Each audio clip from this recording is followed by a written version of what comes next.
All right, so this is chapter 11 in the novel Significant Events in Life of a Cactus.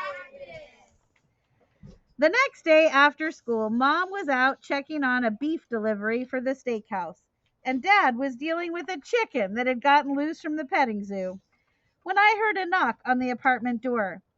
I put down my e-reader and got up to see who was there. I had been reading a new book called Star Girl. I picked it up for two reasons. One, it took place in the Arizona desert, and I was doing everything I could to come to terms with my new living situation. I thought reading an interesting story set here might make me view it differently. And two, it was about a girl who didn't totally doesn't fit in with anybody. She is completely her own unique self and doesn't care what anyone thinks.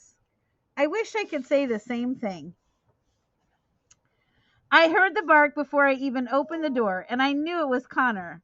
I asked him how school went as we walked down the stairway together. Okay, he said. A couple of kids barked at me. It's so embarrassing when they do that because I always bark back. I scowled. They wouldn't get away with that if I was around. I wasn't kidding either. This injustice would not stand. This unfairness would not be tolerated. As soon as I learned how to use nunchucks. So how was your day? Connor asked, interrupting my little daydream. I didn't see you at the library today. I didn't want to tell him that I had eaten lunch in the bathroom stall. It was okay. I didn't go to the library because my mom doesn't want me to skip lunch anymore. It makes me cranky. I gave him a serious look. Low blood sugar. He smiled. It sucks that we have any classes together. Maybe you can stop by the library after you eat lunch, even if it's for a few minutes. Sure. Hey, you want to get an ice cream? Before he could answer, I stomped up the steps of the soda shop. I waited for him to open the door for me. Not that I wasn't capable of opening it with my chin and shoulder. I just figured I'd let him be a gentleman. But he opened it begrudgingly and scowled.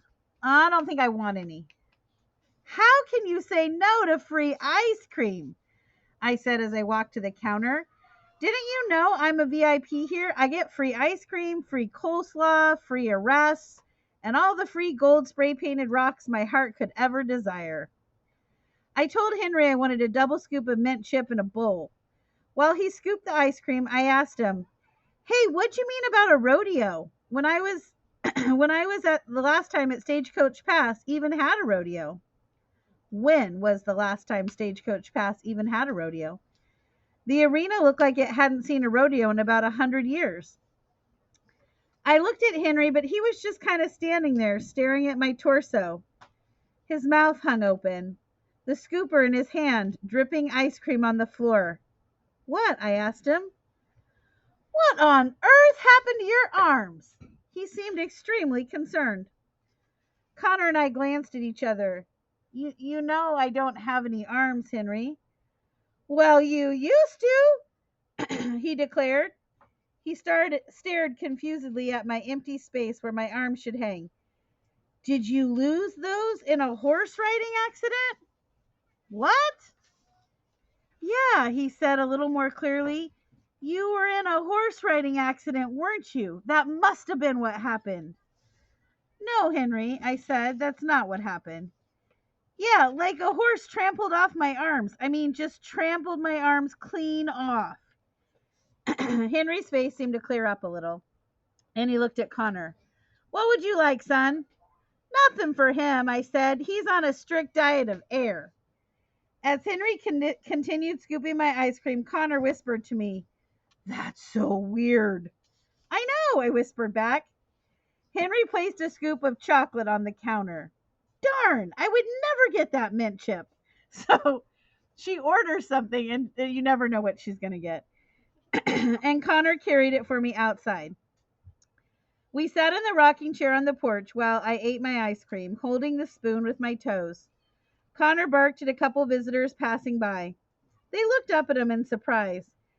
Then they saw me and were extra surprised. I hate it when people look at me, he muttered. Me too. Connor turned his attention to me. You know, you're really good at that. At what? That, he said. Eating ice cream. Wow. How many people do you think get compliments for how good they are at eating ice cream? I guess it's like 13 years of practice that makes me such a pro. It's a pretty good skill. Anyone could do it if they had to, I said. Connor shrugged. So what do you think that was all about in there? I have no idea. Henry is a very confused person. Connor and I heard a squeaking sound, and we both turned and looked at the soda shop window. Henry was cleaning it with a spray can of whipped cream. He waved at us through the schmear. Connor waved back. What's wrong with him? He asked. Mom said he has dementia. I guess it makes him confused and forgetful. He's super old, too, obviously. Do you think he knows about the Kavanaughs? Connor asked. He's worked here since forever, so if anyone knew anything about them, it would probably be him. He just doesn't seem to understand anything.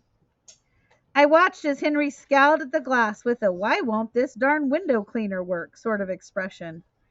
His arms crossed. I smiled at him and his face brightened. He disappeared. Apparently not concerned about the creamy window anymore. Why do you think the Kavanaughs are so secretive? Connor asked.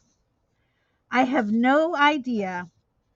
I thought to myself for a moment, maybe they're criminals hiding from the law.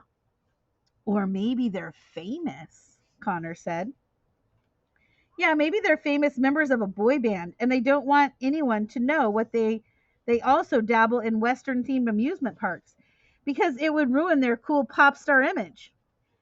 Now the storytelling gears in my mind were turning. Or maybe they're escaped rodeo clowns and the rodeo clown mafia is out to get them. Connor chuckled. Why would they be out to get them?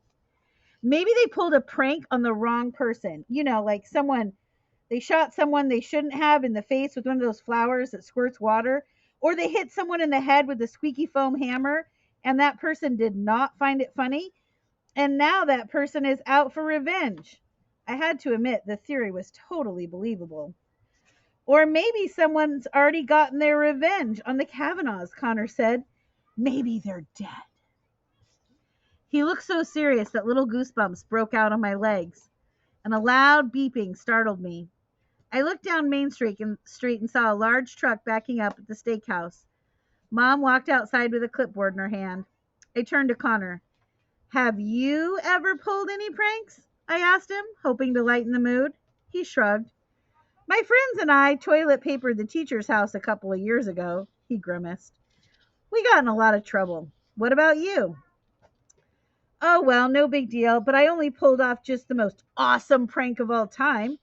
What'd you do? Connor asked excitingly. Back in the 4th grade, we knew we were going to have a substitute teacher one day because our teacher had to go to a funeral. So my best friend Emily took these arms from one of her mom's mannequins. Why'd she have mannequins? She had lots of sewing stuff, and I think she used them to model her clothes and take pictures or something. Anyway, Emily brought them to school in her backpack, but they were really big, so the hands stuck out of the top. Connor laughed. Like zombies? Yeah, it was like Night of the Living Dead. So anyway, we got to our classroom, and our covert operation went into effect. Emily and another friend, Matthew, tried to help me secretly stuff the arms up the armholes of my long sleeve shirt, but the tops of the arms were too big to fit up the sleeve.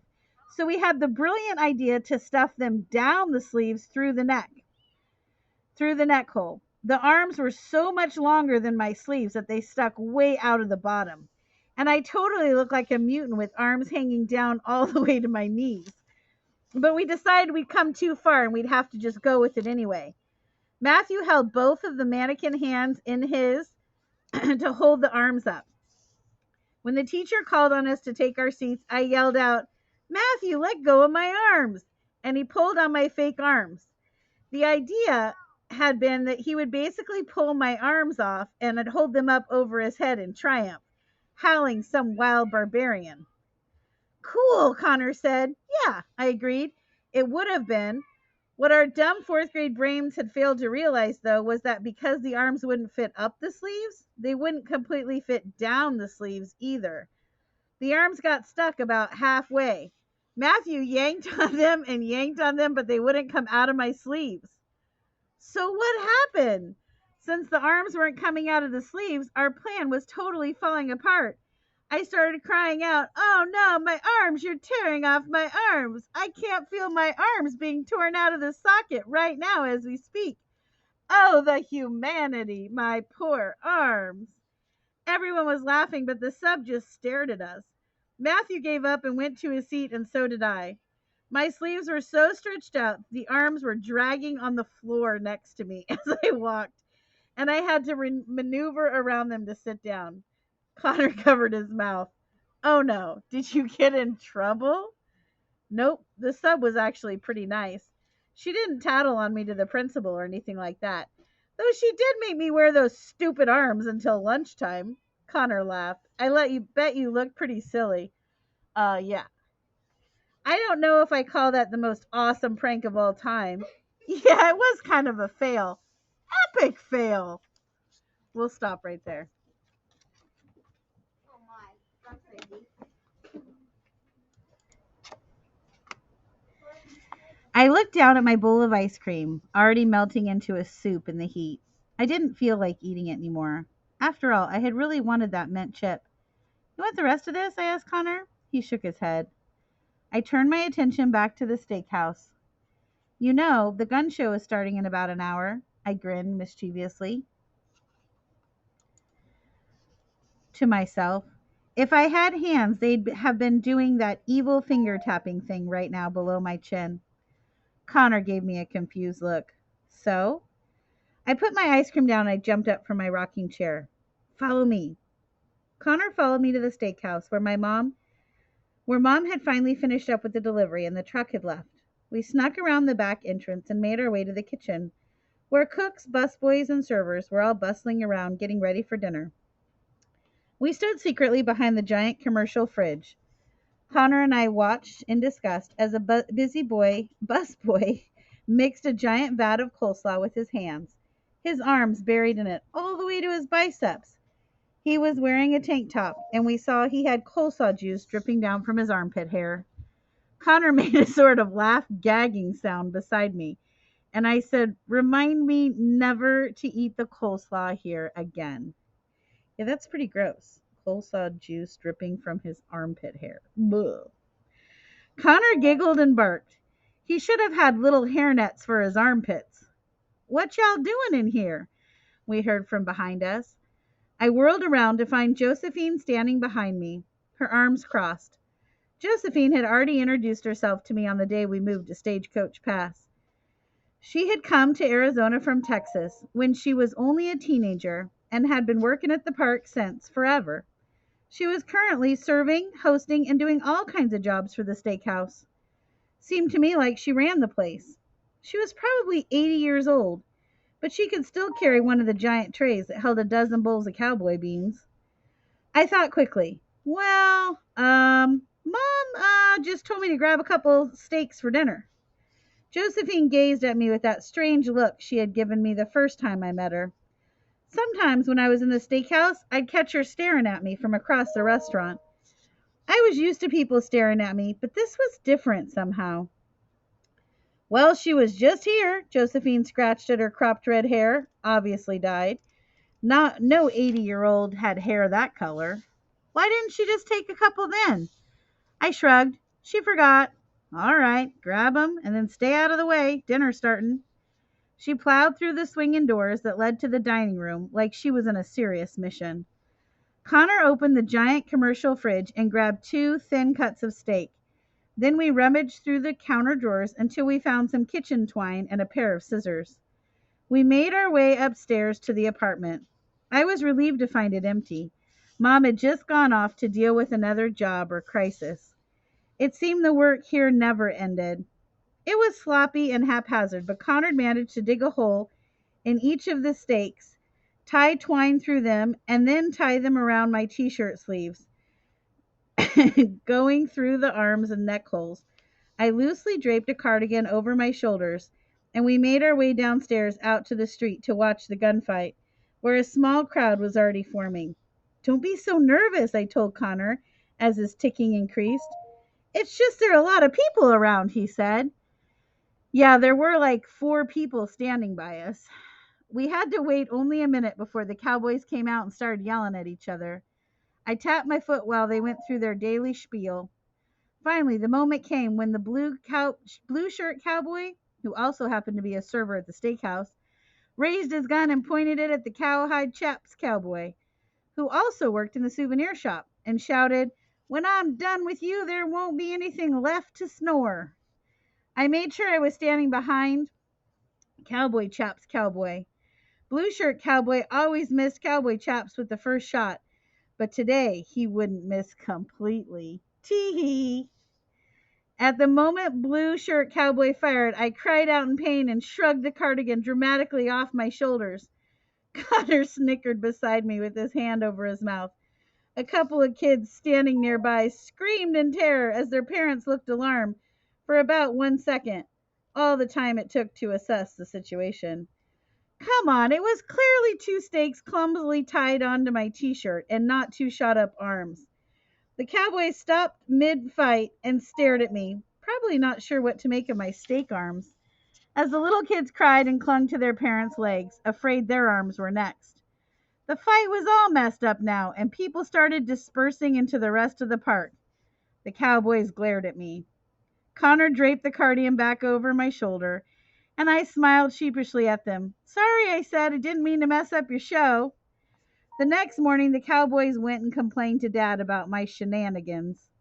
He and Mom and I had a little sit down. He and Mom and I sat at the little kitchen table over bowls of cereal after they busted me. The goal, Avon, Dad said, is to bring visitors into the park. He gestured dramatically toward himself. Not scare them out of the park. He threw his hands back. I nodded in understanding. Won't happen again.